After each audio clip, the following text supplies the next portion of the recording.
I'm gonna make a bold prediction. I bet you 2026 might be the best year for Dragon Ball games yet. And that's saying something considering the fact that the last decade really has been pretty good. We had some good moments like getting, Xenoverse 2 released in 2016, Super coming back. We had, obviously, Fighters coming out. We had some good years, but I feel like the last 2-3 years were kind of not the best.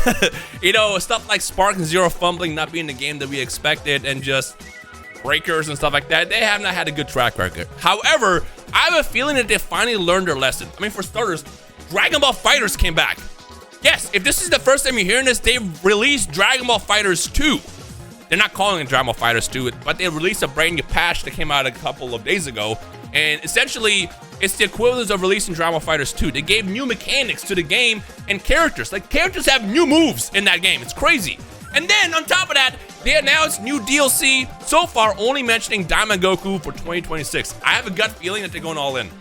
I know I've been coping for years now since, season 4 ended, but I've been saying this, at some point the game's gonna come back because it's too good. And on top of that, with all the communication we're getting, they're updating all the games. I have a gut feeling that we're moving in a good direction for Dragon Ball games, and starting 2026 with the announcement of Battle Hour and stuff like that. Not the announcement of Battle Hour, but at Battle Hour, I bet you we're going to get the most iconic and insane roadmap for Dragon Ball games for the next couple years. That's just going to be exactly what you wanted. But I want to make a video right now to talk about a lot of things, because every time I do this, it's like I'm helping manifest what needs to be. So what I need you guys to do, everybody, comment something that you want to see for any Dragon Ball game that you prefer playing in the comments of this video, and like this video. I'm talking about blow this up, get this to as many people as possible. I want it to be as loud as possible, because at this point, Bandai, I know y'all watching. So if you're watching, just look at the comments and see what the community is saying. So like, comment, and let's get into it. So first things first, the very first thing that I need to address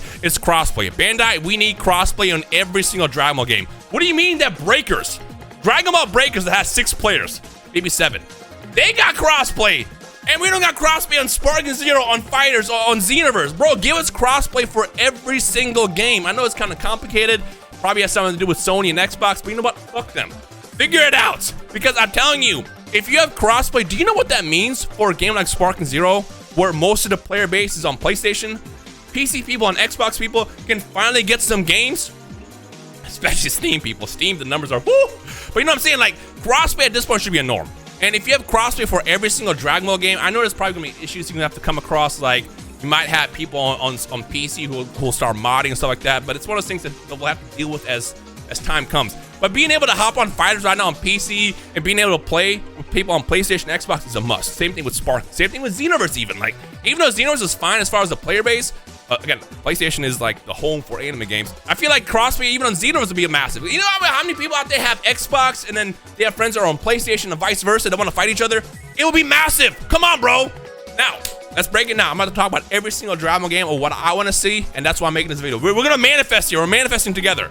And again, make sure you comment what you want to see and like the video, all that stuff. So, let's start with Dragon Ball Fighters. Dragon Ball Fighters, the one thing that this game lacks is content. Dragon Ball Fighters is a game designed for people who like fighting games. And I get it. I did not buy Fighters for story mode. I did not buy Fighters for content. I'll be real with you. I bought Fighters because it was a Dragon Ball fighting game. However, I am not opposed adding stuff into this game that will appease the casuals, because not everybody wants to come home from work, school, whatever, and then get looped online. You don't want to be getting juggled in the air trying to figure out how to do a basic combo. It's why people don't play fighting games. So something that I feel like that we need to see is an actual dedicated raid mode. Raid mode is so much fun. However, the problem with raid mode, something that people don't understand, is it's 100% controlled by Bandai. Meaning when Bandai turns a button on at HQ, they have a Goku Black raid, a Jiren raid, a Beerus raid that shows up for like a week that you can play with your friends. We can't control that. Why is there not a mode added to the game where you can just create a lobby, click raid mode, choose a boss, choose the levels, and then just be able to like hop in with your homies and play? First of all, do you know how many 3 Idiots videos we would get if we had control over this? An insane amount. Instead, we're just limited to doing raids that were like once every like month or 2 months. And I think rumors say that they can't even do raids anymore because they gave up raids for rollback. So I don't know how accurate that actually is. But if raids aren't come back, I need a dedicated raid mode. Party match is fun, but it's still kind of limited to the connections. And if you got 6 people with different connections, the connection ends up being ass. The only suggestion I have for fighters that can help like with casuals, because ain't nobody playing that for story mode, because that story mode was dog shit, is having a raid mode. It would just chef's kiss. Just take it to the next like level. So Bandai, please let me be able to create a lobby, choose the characters who are going to be in every single stage, the bosses, the levels, and just have fun with my homies. That is literally going to get so many casual players to play this game that don't want to play a fighting game. Any other suggestions for fighters? Let me know down below. Sparking Zero. I mean, you already know me. With Sparking Zero, I've talked a lot about this in the last couple weeks. Sparking Zero, the first thing that comes to mind, obviously crossplay is a big deal. More maps, more costumes. But to me, it's not more about more costumes. It's actually just utilize the mode that you guys added into the game.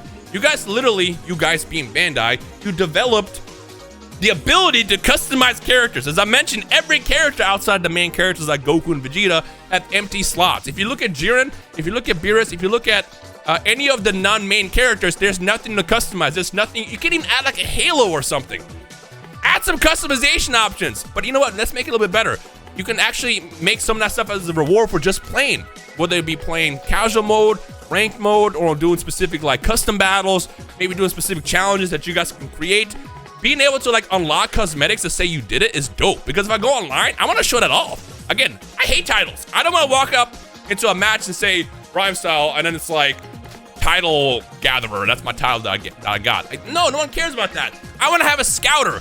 I want to have a halo. I want to have a stupid outfit that can go in specific characters for winning enough times or being certain challenges. And while we're at it, you guys got to bring back the offline content that we saw in the past games. You know, stuff like 1 versus 100, survival mode, the challenge battles, and you can literally put a challenge reward for each one of these. Like every time you beat this happens. Like people, I promise you, will grind out for these just to get these challenges. Bro, I've been playing Mega Bonk for the past 3 weeks, non-stop, just to unlock stuff, just to get the highest score, just to like get the new items, the weapons, and all that stuff. I don't know why, but I'm doing it because it's like human nature to want to unlock and just like grind for something. And if I'm doing that at Mega Bonk, imagine what I can do for that, something like that in Dragon Ball. Yo, watch them release a Vampire Survivor or Mega Bonk style Dragon Ball game next. I'm not gonna lie to you, I will play the fuck out of that. As far as sparking, like I said, I covered a lot over the course of the last, I want to say 2 weeks. If you want to go check those videos out, and go ahead. I don't want to like keep beating a dead horse, and keep being repetitive about that. But I kind of already covered everything. But I'm just mentioning Sparking Zero again because I want this to be an overall Dragon Ball thing. Xenoverse. Let's talk about Xenoverse. And I know Xenoverse to some people is like, you hear that, it's like the boogeyman. It's like, you guys talk about that game. Xenoverse is a great game. You wanna know why Xenoverse is great? Something that a lot of people don't understand about Xenoverse is Xenoverse gave us so many ways to play this game. You were not limited to only playing ranked and casual online. You had a story mode, which was pretty fun. You have all the parallel quests where like unique challenges. You have raid mode. You get to be a raid boss. They even had Dokkan in the game. They had like a little board game thing with Hero Coliseum that you play with your homies. The customization options, you got to be yourself in the game. There's so much you can do in Xenoverse. That's why people like that game. And on top of that, it was very, very good. You know, a lot of people will look at Xenoverse and think it's just a standard anime fighter, but there was a lot of depth to it. You know, I know it sounds kind of crazy, but the ones who play, you know exactly what I'm talking about.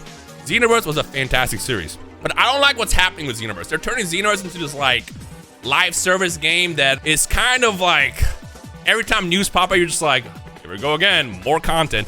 I don't mind content. I think the more content you release, the better. Content makes a game last. There's a reason why Xenoverse is still being played 7, 8, 9, 10 years later. Like it was a fantastic game. But honestly, at this point, with how many changes that they're doing, let's just rebrand it. Just drop Xenoverse 3. You can literally just drop Xenoverse 3 with like Sparking Zero graphics. Fix the netcode. That's the important part. Please fix the netcode. And I guarantee you that game's gonna sell at like 5-10 million copies first week, like hands down. Just drop Xenoverse 3. And again, I've given this idea so many times in the past couple of years. I'm gonna regurgitate this again because I think this is a good idea. Xenoverse 1 introduced the time patrollers. Xenoverse 2 expanded on the time patrollers. You know what? You know what I want now? I want to be a time breaker. When I load into the game in Xenoverse 3, let me choose between being a time breaker or a time patroller. The same way the Supreme God of Time can get Trunks and gather a bunch of warriors to protect time, I could see Mira and Toa gathering time breakers. Hey, you want to be a bad guy? Come through. And then from there, you know, you can add a brand new race. You can add like the demons, which they've been expanding a lot on with Daima, for example. You can even add androids finally. Like you can add so much more stuff and just make it a time breaker versus time patrol story. You know how gas that would be? On top of it being Xenoverse with all the content that you know you're going to get, from raids to parallel quests to story mode elements to just everything. That game is going to be generational, I promise you. Just make sure you fix that netcode because that desync is awful. The only thing I can say right now, 10 years down the line, that I just absolutely cannot stand about Xenoverse is the netcode. It's just bad. In case you never played, I bring this up all the time to kind of explain. You have 2 characters loaded in. This is character 1, character 2.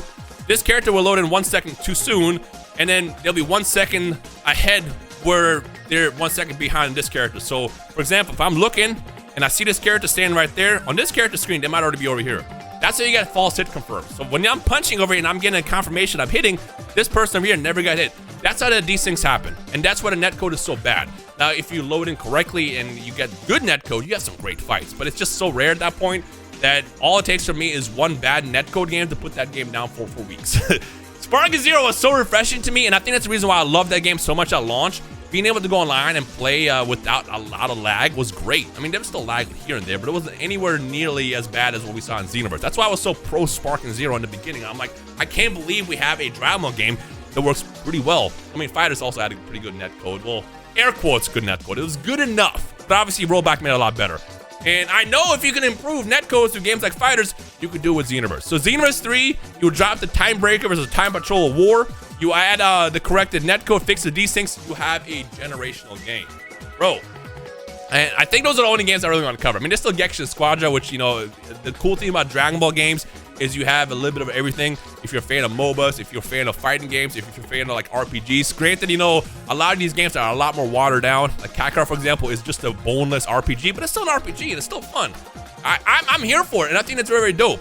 But yeah, like those are the main ones I want to cover. So drop that Xenoverse 3, add that crossplay for every single game, drop that raid mode in Fighters, and I think we'll be Gucci. If there's any other thing you guys want to add, by all means, go for it. Again, like this video. Tell all your friends to comment on this. I want Bandai to pull this video up, look down, and be like, damn, pretty good stuff. Yo, Mark, write that down. Like, I want them to have as much feedback as possible, because what I know is they're so data driven. When they see the data, they're like, wait a minute. Never forget, they looked at numbers for Xenoverse that they forgot was even like being played, and they were like, yo, there's a lot of players. Deadass, this is what happened. They looked at Xenoverse in like 2022 or something, and they were like, there's still like 1 million players on PlayStation. Why? And then they started dropping more DLC and stuff because they realized there's still a lot of players playing the game that actually was decent. So it's weird what happens when the game is decent enough to get players to want to play the game. If they see the data, they'll probably want to do X, Y, and Z. Is there anything else? Yo, just give me anything else to talk about. I'm gonna make a video about this because we are manifesting every positive change, so we have the best year yet. But I'm gonna tell you right now, there's no reason why they're, you know, doing all this like support for these Dragon Ball games. Even Fighters this morning dropped news and communication. They dropped a brand new patch like 4 days ago, and then today they're literally addressing issues with the patch. They're fixing the hit loop, the Goku Black loop, the loop with UI Goku, we can keep punching them in the air. They're fixing stuff. Like the fact that they're dropping a big patch like this and addressing issues that fast is crazy to me. You're not just doing this for one character. I might be coping, and for all we know, when we see Battle Hour in 2026, it's just going to be the most basic announcement ever. They're going to give like 2 characters a DLC for Fighters, or maybe 1. They're going to give Season 2 for DLC for Sparking Zero and give us like 3 characters. They might do that. But you know what? This is us standing up together and being like, we want more.